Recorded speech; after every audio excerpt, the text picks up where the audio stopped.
My name is Graham. I work for a church here in town called Real Life. I know I've met a lot of you, but if you haven't met me before, mostly what I do there is youth group stuff, and then they force me to do other things that I don't want to do. But in my job, every year, I get to take teenagers on a missions trip. Last year, we went to New Orleans. This is the video of that. The year before that, when COVID hit, we were supposed to go to Alaska, and we couldn't. So we went to the Washington coast instead. The 3 years prior to that, we were in Puerto Rico. And then years before that, we were on the Baja Peninsula of Mexico. So we've gone all over. I have led, I think, 15 of these trips now. I've been on 20. So I've done this before. I've done it in a lot of different places. I've done it with a lot of different people. I'm going to start the meeting, and I'm going to end the meeting by saying, there's nothing you can do in high school that's going to affect your life like going on a trip like this. There's just nothing. All right? So I'm going to go over this sheet right here. It's primarily all the information you're going to need. All the other ones are, I'll go through those too. They're just, all the junk you have to fill out to get onto a trip. The trip is the 18th through the 25th of June. That's the weekend right after you get out of school. So it works out really well because if you're having a summer job, then you just say, hey, I can't start until the 26th. All right? It works really well for your employers. You don't have any sports that week. It's really a good week, but it's kind of busy because you get out of school and then bam, we go right away. This year, our trip is to Soldotna, which is a small town on the Kenai Peninsula in Alaska. If this is Alaska, right? You like that, Megan? Megan's from Alaska. There's a little peninsula that sticks out right here called the Kenai Peninsula. All right? Kind of right around in that armpit is where Anchorage is. It's where Megan's from. That's where we fly into. Soldotna is halfway down the Kenai Peninsula. It's about a 3-hour drive. It's the most gorgeous drive you've ever taken. Okay? You know when it's like springtime and you're driving from here to Seattle and you take Snoqualmie, Stevens, doesn't matter, and you're looking around up there and the snow's still in the mountains, you're like, this is so beautiful, right? It's prettier up there, okay? I've lived in Washington my whole life. I love Washington more than any other state. Alaska is prettier. Yeah. It just, everywhere you look is the most beautiful mountain you've ever seen. I don't know any other way to describe it, all right? So 3-hour drive from Anchorage down to Soldotna. Again, it's gorgeous.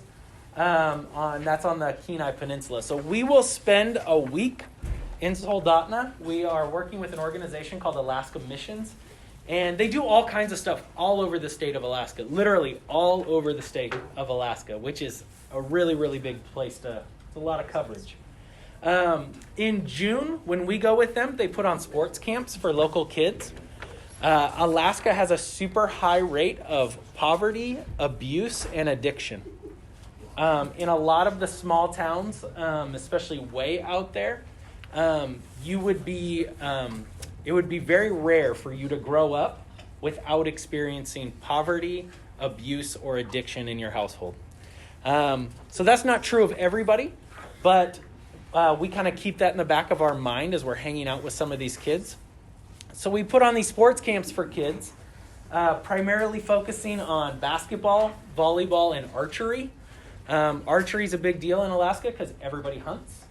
And so we put on these sports camps for kids. And our goal is, yes, to teach them how to be better basketball or volleyball players or whatever that is. But our goal is also just to give them a safe, fun place to come and hang out, to have positive role models in their lives. This is a church trip, so we do use it as an opportunity to share about Jesus and how he's affected some of our lives. But I always give the caveat to say, we don't care if you go to church. We don't care if you believe in Jesus or not. It is a church trip, and we do that, but you're not required, all right? We don't look at your attendance record at church and your parents' tithing record and decide if you can go on this trip or not. Doesn't matter to us at all. Just as long as you understand that this is a church trip and we do talk about Jesus.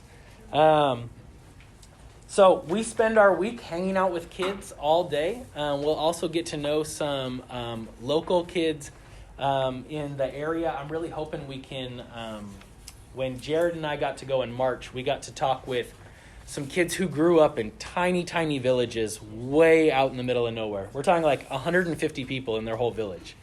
Like the only way you get in and out of there is like planes, right, in the winter. It's like crazy way to grow up. So I'm hoping that we can talk with people like that again and hear about how other people in our country live. So that's what we spend our week doing. We have plenty of time to go see things, to go experience different stuff. Before I had gone up there in March, I'd never seen a moose outside of a zoo. And now I've seen like 100. Right? It's like every time you turn around, there's another moose. They're just everywhere. All right. To go on this trip is quite a bit. It's $1,800.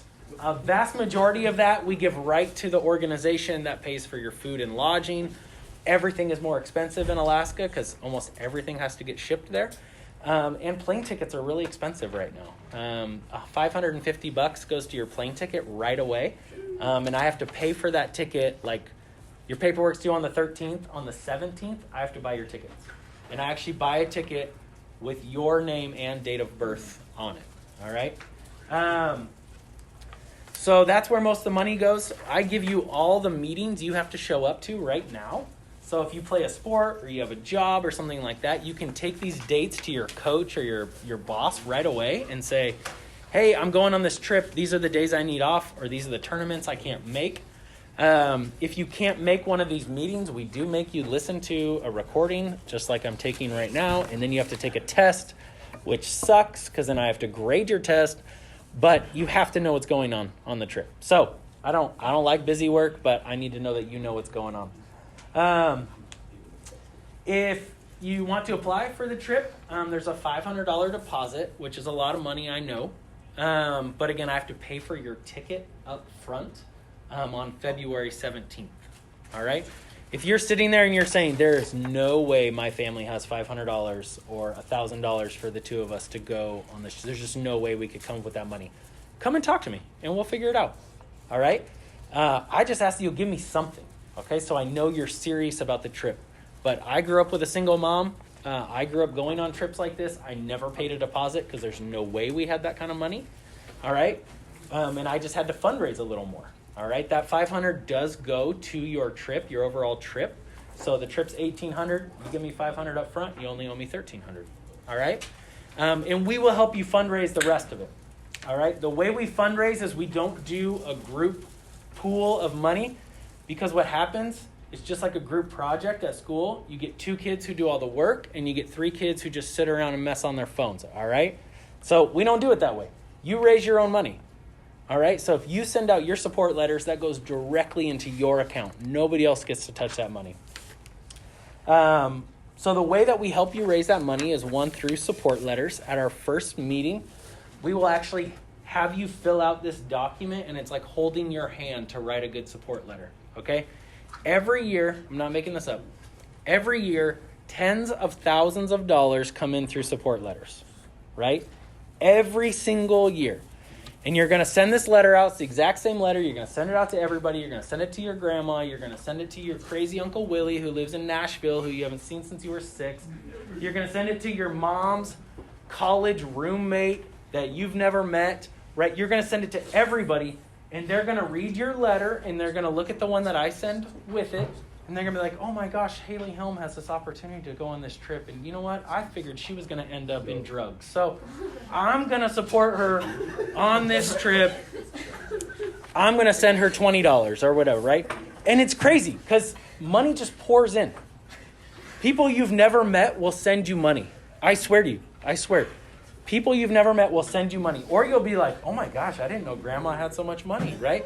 She'll write you a $300 check, right? She only gives you like $12 for Christmas, but she'll give you $300 to go on a missions trip, okay? Every year, it's the most underutilized fundraiser we do. Most kids just get lazy. It's just like scholarships. I know it's not fun, but it's free money, okay? We help you do it. And all the money that is sent in for you goes directly to your account. Okay, you don't have to share it with anybody. All right? Every year we have a kid. Every single year there's a kid who fundraises their whole trip on support letters. Every single year. Right? Every single year every single year, one of these stupid Bordner boys sends out a letter, and because their family is so concerned that they're going to fall into a life of crime and drugs, thousands of dollars come in for these Bordners every single year. All right? I was telling a story. We just did this meeting at Manson. I was telling a story about Lauren Soliday as a senior out there. 2 years ago, Lauren sent out letters. She raised enough money to pay for her and her stupid brother's trip. It's ridiculous. And you have that too. If you're like, but I don't even know anybody. Your parents know people. Just trust me, okay? It's free money. If you sent out one letter and got $100 back, free money, okay? All right, second way you're going to make that money. Money is we do a giant yard sale where we raise between $7,000 and $10,000 selling other people's stuff. It's fantastic. And you can help us do that. Now, what we do with that fundraiser is we pool all the money together, and then we divvy it out based on how many hours you worked. All right? So if you're like, I need to make a lot of money at this fundraiser, great. We already give you the dates of it. It's during spring break. All right? You just block out those dates, and you work that fundraiser. There's also a week leading up to it where we need help. So if you're gone for spring break, you can still raise money that way. And I think a couple years ago, we've paid kids anywhere between $20 and $50 an hour to work that fundraiser. All right? It just depends on how much money we bring in and how many hours we worked. All right? You don't make that much money flipping burgers at Lakeview. Okay? I know you don't. You can't make that kind of money anywhere else. All right? So that's the other way we help you. The third way is just, we call it slave labor jobs. Some lady at the church calls me and says, can you send over one of those boys to weed my garden? And I say, yes, ma'am. And then I'll put the job out there to everybody, and the first one who takes it gets it. All right? But if you know people, if you have neighbors, or your grandma or whatever wants to hire you to come and do yard work, do it. Your mom. Yeah, my mom hires Landon because I won't go to her house and do the work. All right? So, and Landon listens to my mom when she yells at him. But she's got bombs all over the field, man. So to clean up those dogs. the dog's no longer with her. So, Oh. so the job will be a lot easier this year. I was just telling this story too. Rock, do you remember Gage Henry? Oh, yeah. Gage Henry graduated from Chelan, I don't know how many years ago. His grandma was part of this like knitting group, and she told all the old ladies that Gage was looking for work to do. And he went to their houses, and they all paid him an ungodly amount of money to do yard work. And he paid for his whole trip just like mowing old ladies' lawns. Like it was amazing, except for then he wouldn't help me with the fundraiser because he's like, I already have all my money and I don't need to. And he was right.